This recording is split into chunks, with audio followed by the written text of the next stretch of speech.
नमस्कार प्यारे बच्चों, आप सभी का स्वागत है हमारे यूट्यूब चैनल इंग्लिश एक्सप्रेस 1.0 में। जो आज की हमारी क्लास है वो है फॉर्मेटिव असेसमेंट फर्स्ट कक्षा 8 का इंग्लिश सब्जेक्ट का फॉर्मेटिव असेसमेंट है, उसको हम सोल्व करेंगे। तो चलिए शुरू करते हैं। पहला क्वेश्चन है, our library has many books. हमारी लाइब्रेरी में बहुत सारी पुस्तकें हैं। In this sentence the libraries. और इस सेंटेंस में लाइब्रेरी क्या है? इस सेंटेंस में लाइब्रेरी क्या है? तो लाइब्रेरी का अर्थ होता है पुस्तकालय, और पुस्तकालय एक जगह का नाम है। तो यहाँ पर हम लिख देंगे, प्लेस पर टिक कर देंगे। ठीक है, बिल्कुल सिंपल है। दूसरा है, what does a lawyer do. Lawyer का अर्थ होता है वकील। वकील क्या करता है? ट्रीट सिक पीपल, अर्थात बीमार व्यक्तियों का इलाज। फाइट केसेज, केस लड़ता है। डिज़ाइन होम्स, घर की डिज़ाइन करता है। तो इसमें आप देख सकते हैं कि वकील है वो कोर्ट में केसों को लड़ता है, तो यहाँ पर फाइट केसेस के आगे टिक का निशान। तीसरा क्वेश्चन है, tick the correct option for the given symbol. ये सिंबल दिया हुआ है, उसके लिए करेक्ट टिक का इस्तेमाल करना है। ये किसका सिंबल है? ठीक है, आप अक्सर रोड पर देख सकते हैं इस प्रकार का जो सिंबल है वो दिखाई देगा आपको। रेलवे क्रॉसिंग, रेलवे क्रॉसिंग का बम्प अहेड, अर्थात बम्प है आगे, यानी कि जंप, जिसको हम लोकल लैंग्वेज में बोलते हैं जंप।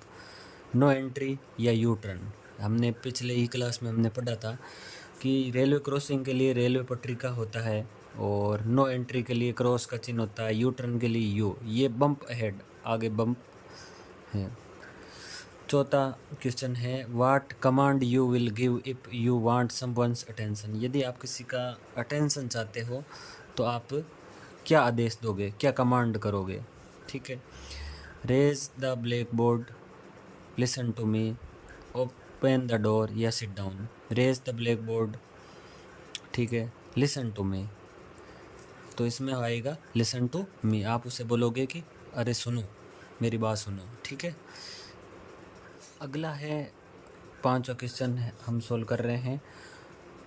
पांचवें क्वेश्चन में आप देख सकते हैं कि what is the name of your school. इसका अर्थ हुआ तुम्हारे विद्यालय का नाम क्या है। तो इसमें क्या करना, आपको अपने विद्यालय का नाम लिखना है। यहाँ पर मैं एक विद्यालय का नाम लिख सकता हूँ एग्जाम्पल के तौर पर, लेकिन यहाँ पर आपको अपने विद्यालय का नाम ही लिखना है। तो यहाँ पर मैंने लिख दिया government upper primary school Nagaur.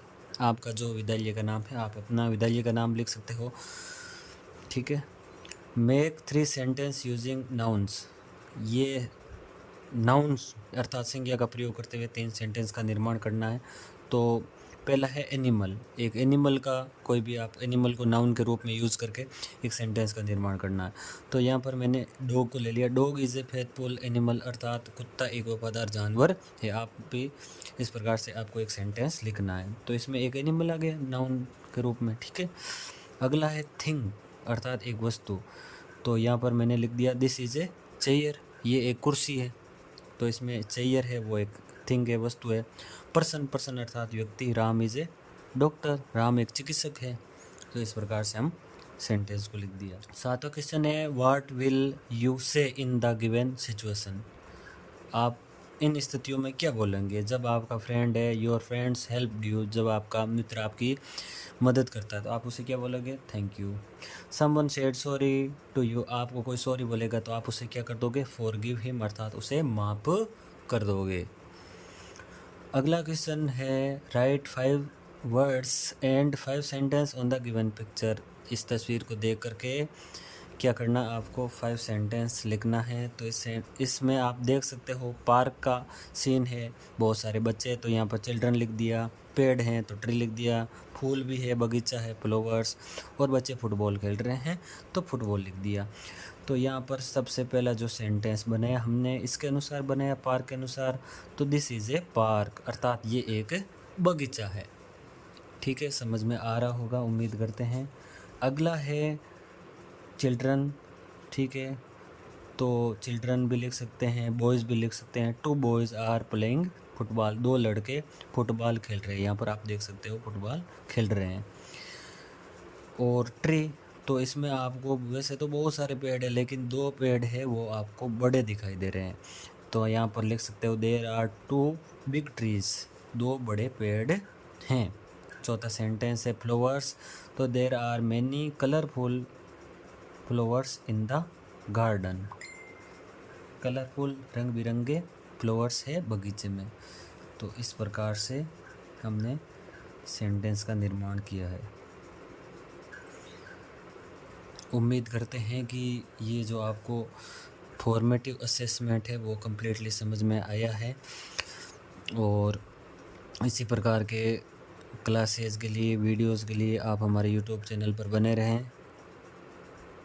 धन्यवाद। और फर्स्ट बार विज़िट किया है तो चैनल को सब्सक्राइब ज़रूर करें, वीडियो को एक लाइक करें।